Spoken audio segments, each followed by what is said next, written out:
दोस्तों चलिए आज की वीडियो शुरू करते हैं। दोस्तों वीडियो शुरू करने से पहले मैं आपको एक बात बता दूं कि आपने अभी तक हमारे इस चैनल को सब्सक्राइब नहीं किया हो तो नीचे पर आपको ग्रेट बटन में सब्सक्राइब करके लिखा रहा होगा, इसके पर क्लिक कर लीजिए और साइड में नोटिफिकेशन बेल भी आएगा, उसको भी क्लिक कर लें ताकि आपको मिल सके हमारे अगले वीडियो की नोटिफिकेशन सबसे पहले और आप कुछ नया नया सीख सके। સૌરાષ્ટ્રની એકમાત્ર સ્કૂલ જ્યાં ટ્રસ્ટી તથા સંચાલકો ડોક્ટર, એન્જિનિયર તથા શિક્ષકો છે એવી Kanabar School of Science and commerce. કાર્યક્ષેત્ર ધોરણ 5 થી 10, 11, 12 સાયન્સ એન્ડ કોમર્સ। દીકરાઓ અને દીકરીઓ માટેના ઉજ્જવળ ભવિષ્ય માટે વાલીઓની પહેલી પસંદગી Kanabar School of Science and commerce. અહીં છે શ્રેષ્ઠ શિક્ષકો દ્વારા મર્યાદિત સંખ્યામાં વિદ્યાર્થીઓ માટે ભણતર, અલગ અલગ સાયન્સ લેબ, કોમ્પ્યુટર લેબ, દીકરાઓ તથા દીકરીઓ માટે અલગ અલગ હોસ્ટેલ સાથે શુદ્ધ સાત્વિક ભોજનની વ્યવસ્થા, ટ્રાન્સપોર્ટેશનની સુવિધા, જી તેમજ નીટની તૈયારી સ્કૂલમાં જ। તો આથી વિશેષ આપ આપના બાળક માટે શું ઈચ્છો તો આજે જ એડમિશન માટે સંપર્ક કરો। Unit 1 Kanabar School of Science and Commerce, Khamrod ચોકડી, Junagadh bypass, Junagadh. Unit 2 main post ઓફિસની પાછળ શ્યામ વિદ્યાલય, સરકારી ગોડાઉન પાસે, ગાંધીગ્રામ, જુનાગઢ। નમસ્તે વિદ્યાર્થી મિત્રો, ગયા લેક્ચરમાં આપણે લોકોએ કક્ષકોના સંમિશ્રણ, જુદી જુદી કક્ષકોના સંકરણ અને તેના પ્રકારો વિશે અભ્યાસ કર્યો। હવે આજે આપણે ખૂબ જ અગત્યનો એવો પોઈન્ટ આણ્વીય કક્ષકવાદ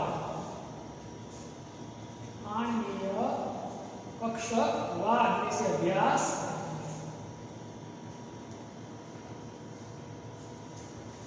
આણ્વીય કક્ષકવાદ ચોપડીમાં એટલું લાંબુ આપ્યું એને આપણે શોર્ટકટમાં બનાવીએ।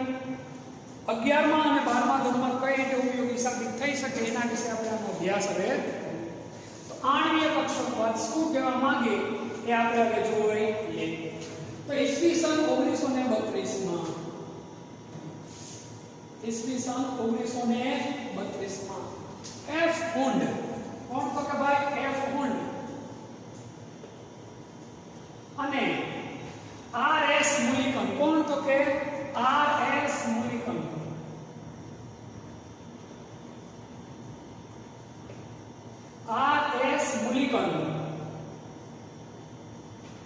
આ વાત વિકસાવી।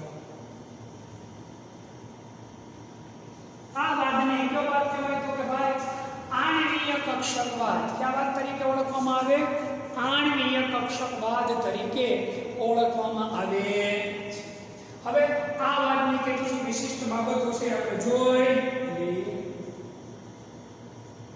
આ વાતની કેટલીક વિશિષ્ટ બાબતો છે એ આપણે જોઈ લઈએ એટલે આપણે આ વાત વધુ વ્યવસ્થિત રીતે અને સહેલાઈથી આપણે શું કરીએ તો કે સમજી શકીએ। પરમાણુમાં રહેલા ઇલેક્ટ્રોન જુદી જુદી પરમાણ્વીય કક્ષકોમાં શું થયેલા હોય તો કે ગોઠવાયેલા હોય।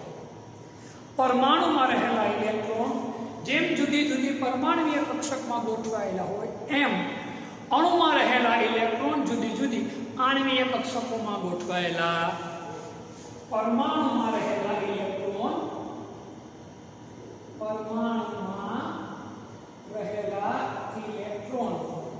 જેમ જુદી જુદી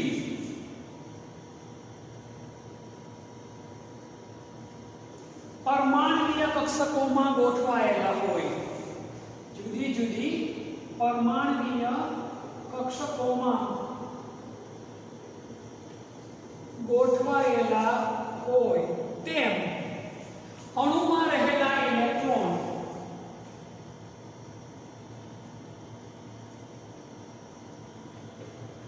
જુદી જુદી આણ્વીય કક્ષકોમાં ગોઠવાયેલા।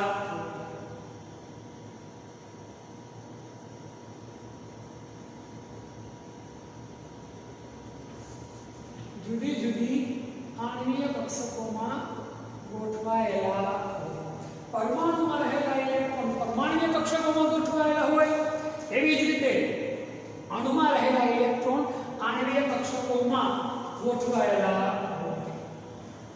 આ જે ઇલેક્ટ્રોન છે એની ગોઠવણી કઈ શક્ય બને જ્યારે એની કક્ષકો વચ્ચેની ઊર્જા કેવી હોય? લગભગ સમાન, અને આકાર પણ કેવો હોય તો કે લગભગ સમાન હોય ત્યારે ગોઠવણી શક્ય બને। ઊર્જાનો તફાવત કેવો હોય? નહિવત હોય. અને ગોઠવણી કેવી હોય? તો કે સમમિત. અને સમમિત ગોઠવણી હોય એટલે આકાર લગભગ સમાન હોય એમ લખો તો પણ ચાલે. આકાર લગભગ સમાન હોય ત્યારે પરમાણ્વીય કક્ષકો એકબીજા સાથે જોડાઈને શું બનાવે? તો કે આણ્વીય કક્ષકો બનાવે છે. ત્યારે પરમાણ્વીય કક્ષકો સંયોજાઈને આણ્વીય કક્ષકો બનાવે છે. ત્યારે પરમાણ્વીય કક્ષકો સંયોજાઈને શું બનાવે? તો કે ભાઈ આણ્વીય કક્ષકો બનાવે છે. ખાસ મગજમાં રાખજો, આણ્વીય કક્ષકો ક્યારે બને? જ્યારે ઊર્જાનો તફાવત કેવો હોય? એકદમ ઓછો અથવા કેવો હોય? એકદમ નહિવત હોય ત્યારે. અને એની ગોઠવણી કેવી હોય? તો કે ભાઈ સમમિત હોય. ખાસ યાદ રાખજો. હવે પરમાણ્વીય કક્ષકોનો ઇલેક્ટ્રોન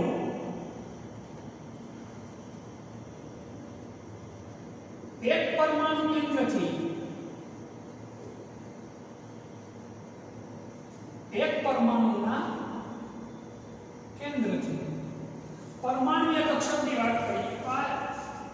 કોઈ પણ એક પરમાણુ, દાખલા તરીકે આપણે વાત કરીએ પરમાણુની, તો ભાઈ આ બોરોનનો પરમાણુ, આનો જે આ ઇલેક્ટ્રોન છે, આ ઇલેક્ટ્રોન છે એ એક પરમાણુના કેન્દ્રથી અસર પામે. કેટલા પરમાણુના કેન્દ્રથી અસર પામે? તો કે એક પરમાણુના કેન્દ્રથી અસર પામે છે. કારણ કે એ માત્ર કયા કેન્દ્રને લાગુ પડે? તો કે આ કેન્દ્ર લાગુ પડે. જ્યારે આણ્વીય કક્ષકોનો ઇલેક્ટ્રોન અણુમાં જેટલા પરમાણુ આવેલા હોય, અણુમાં 2 પરમાણુ હોય, 3 હોય, 4 હોય, ગમે એટલા હોય, અણુમાં જેટલા પરમાણુ આવેલા હોય તેના કેન્દ્રથી અસર પામે છે. આણ્વીય કક્ષકોના ઇલેક્ટ્રોન છે કે અણુમાં જેટલા પરમાણુ આવેલા હોય તેના કેન્દ્રોથી શું પામે? તો કે ભાઈ અસર પામે છે. હવે તમનો સ્ક્રીનશોટ લઈ લો, પછી એમાં ચોથો પોઈન્ટ છે એમાં ભણાવીએ, કારણ કે આ મુદ્દાઓ બધા અગત્યના છે આપણે આણ્વીય કક્ષકવાદ માટે. તમનો સ્ક્રીનશોટ લઈ લો, ફરીવાર તને પોઈન્ટ સમજાવી દો. 1932 માં F1 અને RS મોલિક્યુલને આણ્વીય કક્ષકવાદ આપ્યો. પરમાણુમાં આની વિશિષ્ટ બાબતો: પરમાણુમાં રહેલા ઇલેક્ટ્રોન જેમ જુદી જુદી પરમાણ્વીય કક્ષકોમાં ગોઠવાયેલા હોય એવી જ રીતે અણુમાં રહેલા ઇલેક્ટ્રોન જુદી જુદી આણ્વીય કક્ષકોમાં ગોઠવાયેલા હોય. ઊર્જાનો તફાવત નહિવત હોય અને ગોઠવણી કેવી હોય? તો કે સમમિત હોય. કેવી હોય? સમમિત હોય. આકાર સમાન હોય લગભગ. ત્યારે પરમાણ્વીય કક્ષકો જોડાઈને શું બનાવે? તો કે આણ્વીય કક્ષકો બનાવે છે. પરમાણ્વીય કક્ષકોમાં ઇલેક્ટ્રોન એક પરમાણુના કેન્દ્રથી અસર પામે, જ્યારે આણ્વીય કક્ષકોનો ઇલેક્ટ્રોન અણુમાં જેટલા પરમાણુ આવેલા હોય એના કેન્દ્રથી શું પામે? તો કે અસર પામે છે. ચોથો પોઈન્ટ પછી લખાવો, આઈડી લખી નાખો.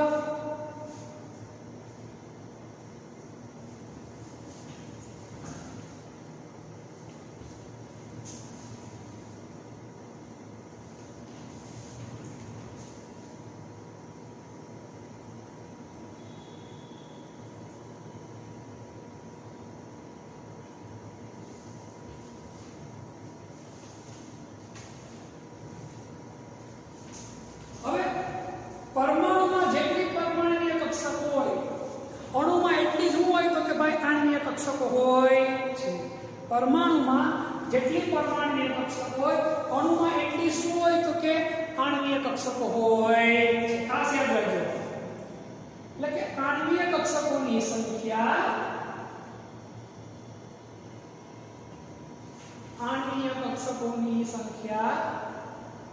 પરમાણ્વીય કક્ષકોની સંખ્યા જેટલી જ હોય છે. બંનેની સંખ્યા કેવી હોય તો કે સમાન હોય. કેવી હોય તો કે સમાન હોય. જેટલી પરમાણ્વીય કક્ષકો એટલી જ કેવી કક્ષકો હોય તો કે ભાઈ આણ્વીય કક્ષકો હોય છે. જ્યારે બે પરમાણ્વીય કક્ષકો સંયોજાય ત્યારે શું બને તો કે બે આણ્વીય કક્ષકો બને છે. યાદ રાખજો, જ્યારે બે પરમાણ્વીય કક્ષકો સંયોજાય તમને એમ થાય બે કઈ દે અણુમાં ઓછામાં ઓછા કેટલા પરમાણુ આવેલા હોય બેટા તો કે બે. જ્યારે બે પરમાણ્વીય કક્ષકો સંયોજાય ત્યારે બે નવી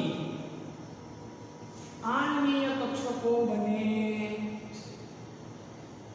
જ્યારે બે પરમાણ્વીય કક્ષકો સંયોજાય ત્યારે બે નવી આણ્વીય કક્ષકો બને છે. એક બંધકારક આણ્વીય કક્ષક કઈ તો કે ભાઈ બંધકારક આણ્વીય કક્ષક BMO. બંધકારક આણ્વીય કક્ષક. અને બીજી કઈ બને તો કે ભાઈ બંધ પ્રતિકારક આણ્વીય કક્ષક ABMO. બંધકારક આણ્વીય કક્ષક અને બંધ પ્રતિકારક આણ્વીય કક્ષક. ટપકા ન કરો તો પણ ચાલે, એ તો ખાલી મસ્ત થાકી જાય. બંધકારક આણ્વીય કક્ષક અને બીજી કઈ તો કે ભાઈ બંધ પ્રતિકારક આણ્વીય કક્ષક. આ ખાસ યાદ રાખજો, બંધકારક આણ્વીય કક્ષકની ઊર્જા છે એ બંધ પ્રતિકારક આણ્વીય કક્ષકની ઊર્જા કરતા કેવી હોય? ઓછી હોય. બંધકારક આણ્વીય કક્ષકની ઊર્જા બંધકારક આણ્વીય કક્ષકની ઊર્જા બંધ પ્રતિકારક આણ્વીય કક્ષકની ઊર્જા કરતા હંમેશા કેવી હોય તો કે ઓછી હોય. આની ઊર્જા ઓછી, આની ઊર્જા વધુ. બંધકારક આણ્વીય કક્ષકની ઊર્જા બંધ પ્રતિકારક આણ્વીય કક્ષકની ઊર્જા કરતા કેવી હોય તો કે ઓછી હોય છે. અને ઊર્જા ઓછી એટલે સ્થાયિત્વતા કેવી? વધુ. અને વધુ સ્થાયી હોય. આ આણ્વીય કક્ષકો છે. અગત્યનો પોઈન્ટ વધુ એક, આણ્વીય કક્ષકો આવા પૌલી અને મુંડના નિયમનું પાલન કરે છે. આણ્વીય કક્ષકો આવા પૌલી અને મુંડના નિયમનું પાલન કરે છે. કોના નિયમનું પાલન કરે? આવા પૌલી અને મુંડ. આણ્વીય કક્ષક આમ લખાય, પરમાણ્વીય કક્ષકોની જેમ જ, પરમાણ્વીય કક્ષકોની જેમ જ આવા પૌલી અને હુંડના નિયમનું પાલન કરે છે.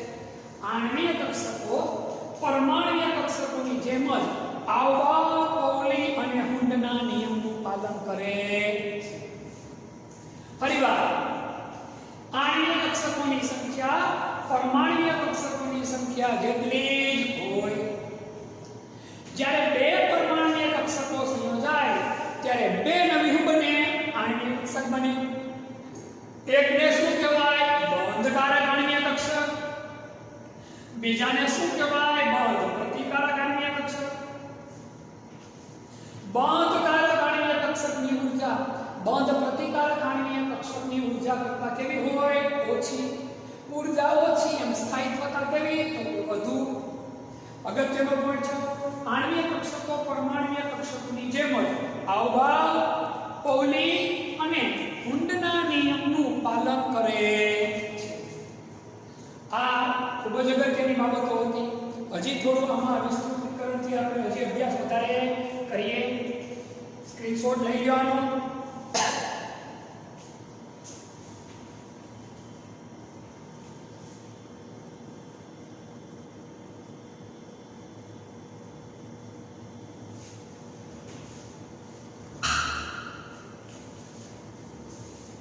મેં તમને કીધું હતું કે બે પરમાણ્વીય કક્ષકો એકબીજા જોડાઈને બે નવી આણ્વીય કક્ષક બનાવે. એક કઈ બનાવે તો કે ભાઈ બંધકારક, અને બીજી કઈ બંધ પ્રતિકારક આણ્વીય કક્ષક. હવે એના વિશે જરાક જોઈ લઈએ વધારે આગળમાં.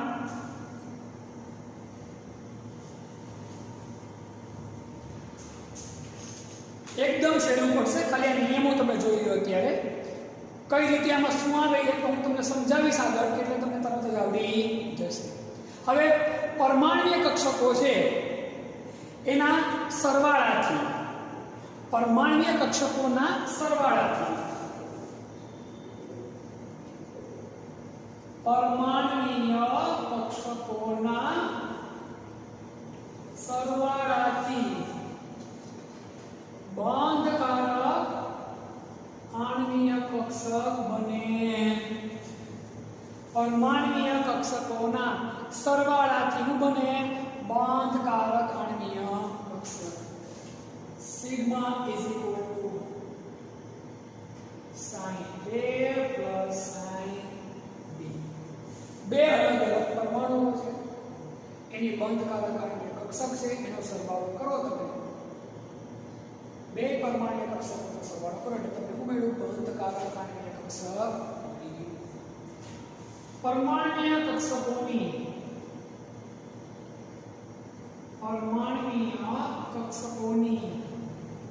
બાદબાકીથી બંધ પ્રતિકારક આણ્વીય કક્ષક બને. બંધ પ્રતિકારક આણ્વીય કક્ષક બને.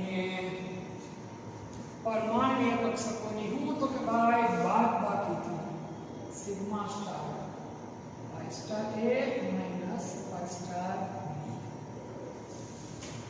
આને અહીંયા સ્ટાર કરો તો ચાલે. પરમાણ્વીય કક્ષકોની શું કરી આપણે લોકોએ તો કે ભાઈ બાદબાકી. શું કરી? બાદબાકી. એટલે હું મળી ગયો બંધ પ્રતિકારક આણ્વીય કક્ષકો બને. કઈ રીતે બને, શું બને એ આગળ થોડુંક ભણશો. જે આવતા લેક્ચરમાં બધી વસ્તુ તમારા મગજમાં ક્લિયર થઈ જશે, કારણ કે બધી વસ્તુ ભેગું કરશું એટલે તમને બહુ સહેલાઈથી આવડી જશે કે સર આ ટોપિક કેવા શું માંગે છે. બહુ જ સહેલું છે, પણ અત્યારે આપણે ચોપડીની સિસ્ટમ મુજબ આપણે જોઈ લઈએ. હવે પરમાણ્વીય કક્ષકોનું સંગઠન થાય એટલે કે જોડાણ થાય, તો જોડાણ માટેની શરતો જોઈએ આપણે. પરમાણ્વીય કક્ષકોના સંગઠન એટલે કે જોડાણની શરતો. પરમાણ્વીય કક્ષકોના સંગઠન એટલે કે જોડાણની શરતો.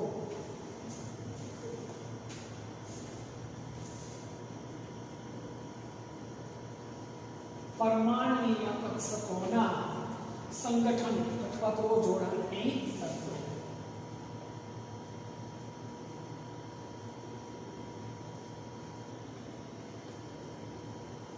જોડાણની કક્ષકોનું જોડાણ એમને ડાયરેક્ટ થતું નથી.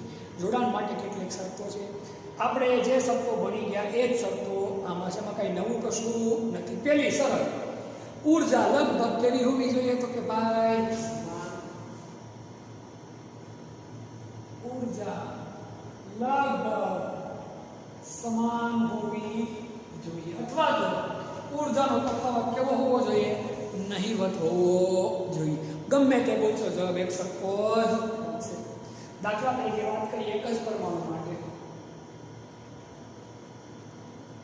એક જ પરમાણુ માટે વાત કરીએ. કોના માટે વાત કરીએ? એક જ સરખા પરમાણુ માટે. એક જ પરમાણુ માટે આપણે વાત કરીએ. એક જ પરમાણુ હોય તેમાં માઇનસ નું સંમિશ્રણ થાય. સરખા વનસ અને ટુએસ સંમિશ્રણ ન થાય. સંમિશ્રણ ન થાય, ખાસ યાદ રાખજો.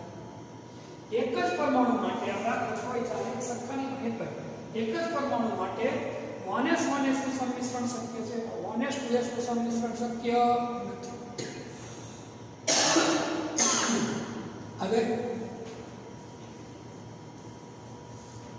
અલગ અલગ પરમાણુ માટે વાત કરીએ.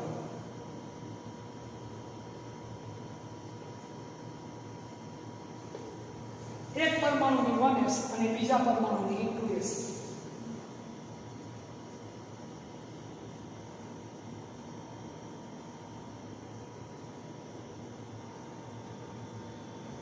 આનું સંમિશ્રણ શક્ય છે.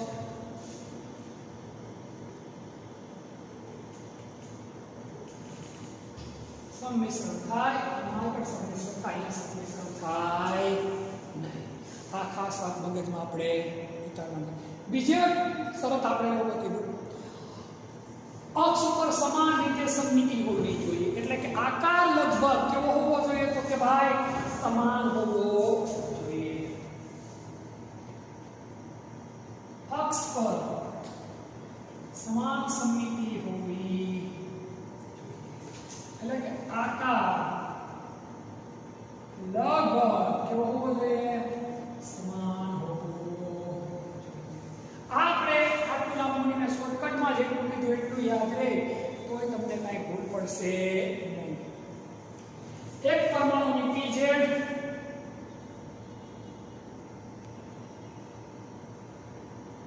બીજા પરમાણુની pz, આ બંને હોય તો બંને વચ્ચે સંમિશ્રણ થાય.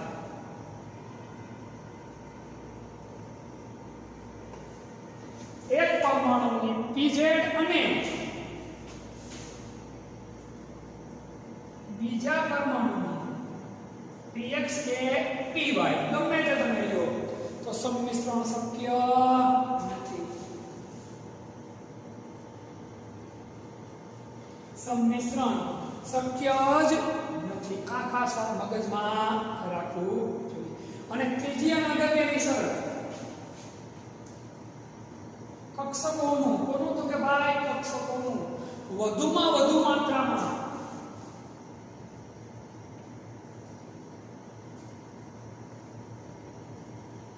સંમિશ્રણ એટલે કે જોડાણ થવું જોઈએ. આ શરતો છે પરમાણ્વીય કક્ષકોના સંગઠન એટલે કે જોડાણની શરતો. આટલી આની શરતો છે. આ ત્રણ શરતો જ આપણે યાદ રાખવાની. આ એટલે જો કે આ શરતો છે આપણે તો ભણી ગયા, એ જ વસ્તુ પોઈન્ટ છે. કશું નવું આમાં કરવાનું થતું આપણા માટે નથી. હવે આણ્વીય કક્ષકોના પ્રકારો જોઈએ. આણ્વીય કક્ષકોના પ્રકાર, એમાં આણ્વીય કક્ષકો છે એ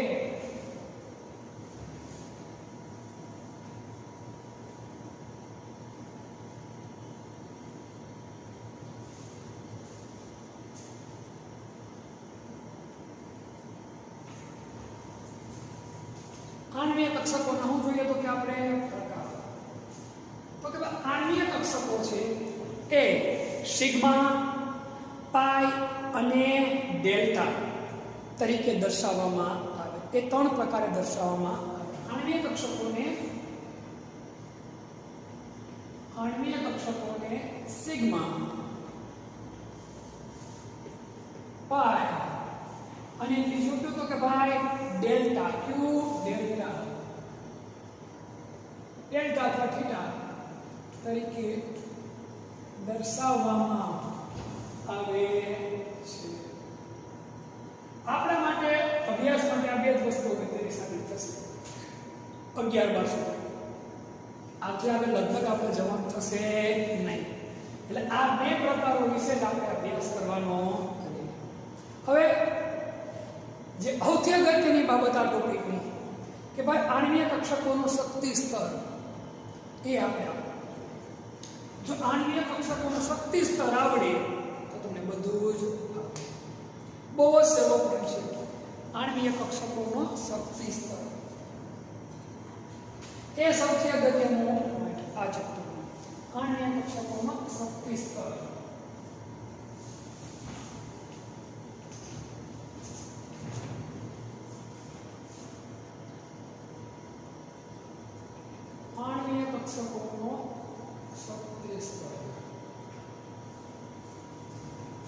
જો એક જ સરખા પરમાણુમાંથી અણુ બનાવ્યા હોય તો નાઇટ્રોજન સુધી, N2 સુધી,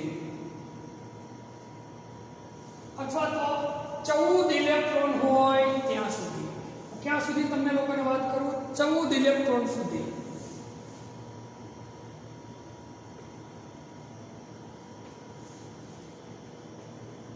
શક્તિનો ક્રમ. કઈ કક્ષકની શક્તિ વધારે હોય, કોની શક્તિ ઓછી હોય એનો ક્રમ. મેં તમને કેટલા ઇલેક્ટ્રોન સુધી કીધું? 14 ઇલેક્ટ્રોન સુધી. જોઈએ કઈ રીતે હોય તે.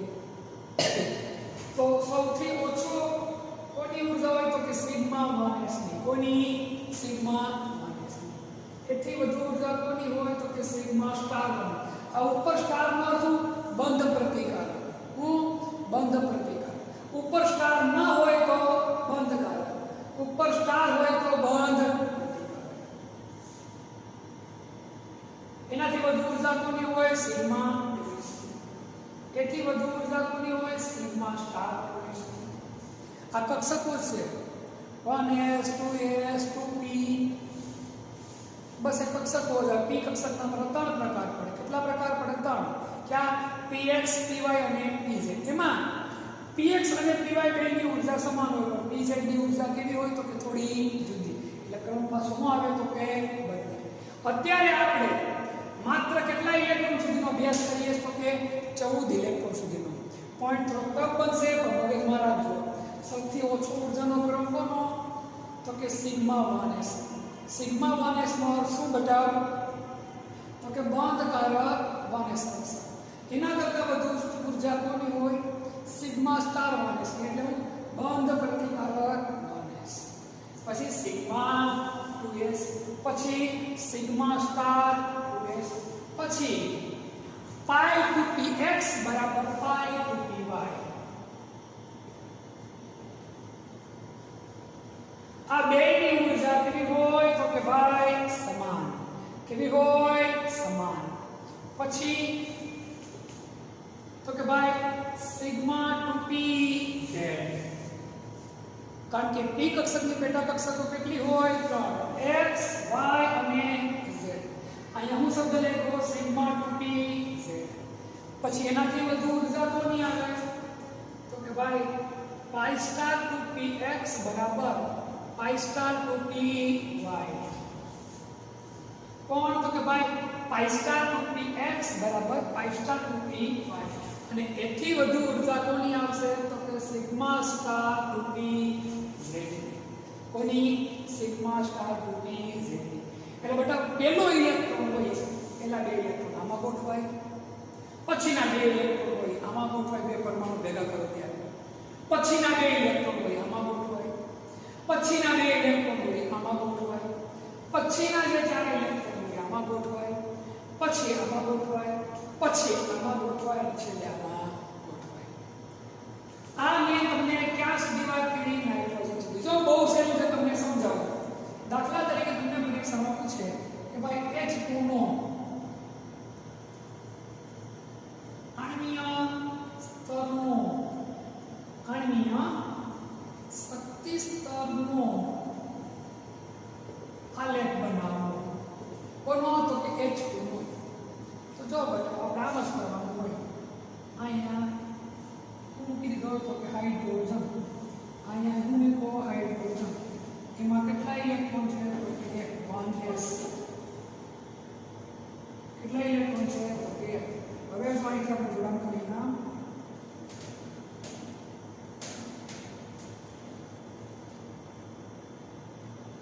આ એક ઇલેક્ટ્રોન અહીંયા ગયો, આનો ઇલેક્ટ્રોન ગયો તો કે અહીંયા હવે અહીંયા તો કે ઇલેક્ટ્રોન આવવાનો નથી. આને શું કહેવાય? Sigma 1s. Sigma star 1s કેવો છે? ખાલી બની ગયો. પહેલો ઇલેક્ટ્રોન એમાં જોડાય સિગ્મા 1s. હવે હાઇડ્રોજનને બદલે તમને પરીક્ષામાં એમ પૂછે કે હિલિયમનો આલેખ બનાવો. તો અહીંયા શું લખવું પડે આપણે બધાએ? હિલિયમ 2. હિલિયમમાં કેટલા ઇલેક્ટ્રોન હોય? 2 ઇલેક્ટ્રોન બેને તો આવી ગયા, બીજો બેનો અહીંયા આવી ગયો, બની ગયો. આ ઇલેક્ટ્રોનને કયા ઇલેક્ટ્રોન કહેવાય? બંધકારક. આને ક્યાં કહેવાય? બંધ પ્રતિકારક. હવે પરીક્ષામાં તમને એમ પૂછાય કે ભાઈ લિથિયમ માટે બનાવો તો લિથિયમ હેલાઇડ 3 શું થશે? તો 1s1 2s1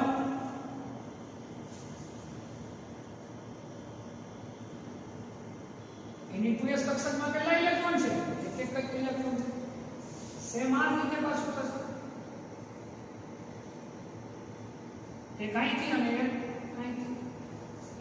આ હું મેં આપ્યું આપણે sigma 2s sigma star 2s માં તો આપણે કંઈ કરવાનું થશે નહીં, કારણ કે ઇલેક્ટ્રોન બેરિલિયમ નો પૂછે તમને તો Be4 1s1 2s1 તો જો મુકાઈ ગયો સિગ્મા સ્ટાર 2s થઈ ગઈ. બહુ સહેલી વસ્તુ. બોરોન નો પૂછે B5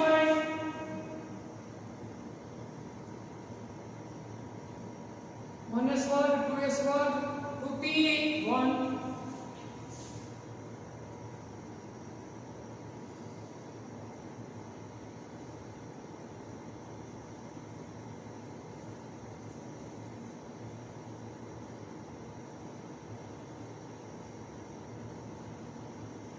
2px માં એક ઇલેક્ટ્રોન દાખલ છે બોરોનમાં.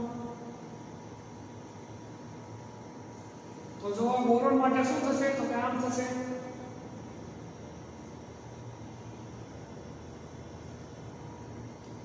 pi 2px બરાબર pi 2py. પછી શું આવશે? તો કે સિગ્મા 2pz. એ જ રીતે અહીંયા આવશે પાછું pi star 2px બરાબર pi star 2py. અને છેલ્લે શું આવશે? તો કે સિગ્મા સ્ટાર 2pz. તો બોરોનમાં બે ઇલેક્ટ્રોન છે. જોજો બેટા, અહીંયા એક ઇલેક્ટ્રોન અહીંયા જશે અને એક અહીંયા જશે. સમજાણી મારી વાત? આમાં બે જાય ને આ ખાલી રહેવું બને નહીં, કારણ કે બંનેની ઊર્જા કેવી છે? તો કે સમાન. કેવી છે? બોરોન ને બદલે કાર્બન હોય એના બે પરમાણુ તો જો થઈ ગયું.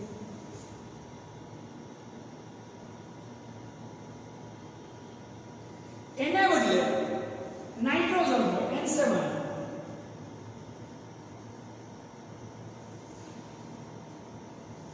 તો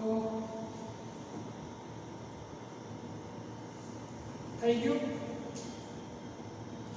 નાઇટ્રોજનમાં બંધ પ્રતિકારક ઇલેક્ટ્રોન કેટલા હોય? બતાવો તો કે 4. બંધ કારક કેટલા? 2 4 6 8 અને 10. ઈ ગણતરી આગળ કરવાની થશે. આ સમજવા રાખજો. તો આ સમજાઈ ગયું, આ ક્રમ સમજાઈ ગયો એટલે બધું આપણને આવડી. આ વાત મારી મગજમાં રાખજો. હવે મગજમાં નવો પ્રશ્ન જો આ આવડશે, આને આધારે તમારે બંધ ક્રમાંક, અણુની સ્થાયિકતા, અણુ અનુચુંબકીય છે કે અણુ પ્રતિચુંબકીય, એ બધી વસ્તુ આના આધારે જ આપણે સમજવાની થશે. આના પછીના લેક્ચરમાં આ બધી વસ્તુ ફરી પછી કરવાનો છું. પણ જો અત્યારે તમને આવડી જાય તો આગળનો પ્રશ્ન ઊભો થાય નહીં. બહુ સહેલું પડશે. આ આવડવો આપણે ચિતાર આવડવો જોઈએ. ગોઠવવાનું જ છે ખાલી. હવે 14 પરમાણુ સુધી આપણે જોયું હતું. આપણે કેટલા પરમાણુ સુધી જોયું હતું? 14 સુધી. 14 થી વધુ ઇલેક્ટ્રોન હોય ત્યારે N2 સુધી જોયું. N2 પછીથી એટલે કે 14 થી વધુ ઇલેક્ટ્રોન હોય ત્યારે શક્તિનો ક્રમ બદલાય પાછો. ત્યારે આણ્વીય કક્ષકની શક્તિનો ક્રમ, ત્યારે આણ્વીય કક્ષકની શક્તિનો ક્રમ,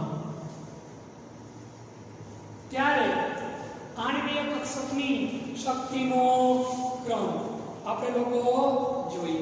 જો એમાં માત્ર ને માત્ર કેટલો ફેર પડે એ જ આપણે લોકોએ જોવાનું છે. સિગ્મા 1s એમનું આવશે, સિગ્મા સ્ટાર 1s એમ આવશે, સિગ્મા 2s એમનું આવશે, સિગ્મા સ્ટાર 2s એમનું આવશે. બસ જો હવે અહીંયા જેટલામાં ફેરફાર આવે આટલું ફરી જાય.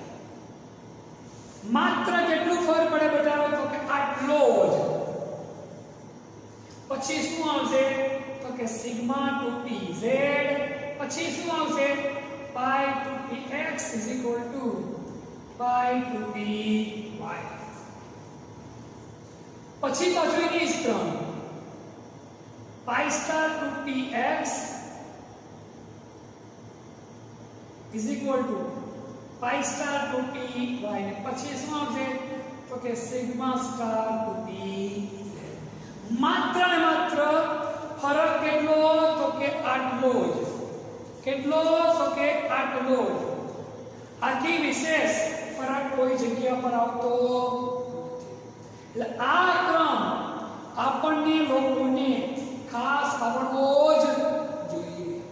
આ ક્રમ આપણને લોકોને એકદમ વ્યવસ્થિત રીતે જો મગજમાં ઉતરેલો હોય તો તમને લોકોને અણુ સ્થાયી છે કે નહીં, અણુમાં કેટલા ઇલેક્ટ્રોન આવેલા છે, કેટલા બંધકારક આવેલા છે, કેટલા બંધ પ્રતિકારક આવેલા છે, અણુ એ કેટલા બંધ બનાવી શકે, સિંગલ બંધ બનાવે, ડબલ બંધ બનાવે, ટ્રિપલ બંધ બનાવે, આના ઉપરથી અણુની સ્થાયિત્વતા, આના ઉપરથી અણુ ચુંબકીય છે કે પ્રતિચુંબકીય, એ બધી માહિતી તમે લોકો આપી શકો છો. એટલે આ ખૂબ જ અગત્યનો ઇલેક્ટ્રોનની ગોઠવણીનો ક્રમ છે. આ ક્રમ તો આપણને આવડવો જ જોઈએ. સ્ક્રીનશોટ આનો લઈ લ્યો, પછી આપણે આગળ વધારે જોઈએ.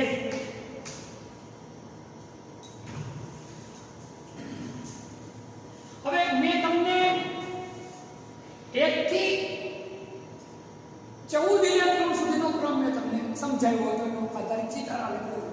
હવે 14 થી વધુ હોય તો કઈ રીતનું હોવું જોઈએ એ ચિત્ર, અને આ જે તમે શક્તિ સ્તર બનાવો આના ઉપર તમને લોકોને કેટલાક અગત્યના ટોપિક. કયા ટોપિક તો કે ભાઈ બંધ ક્રમાંક, અણુની સ્થાયિત્વતા, પછી અણુ ચુંબકીય છે કે પ્રતિચુંબકીય, એ બધી સમજ કઈ રીતે મળે એની સમજ આપણે લોકો હવે આના પછીના લેક્ચરની અંદર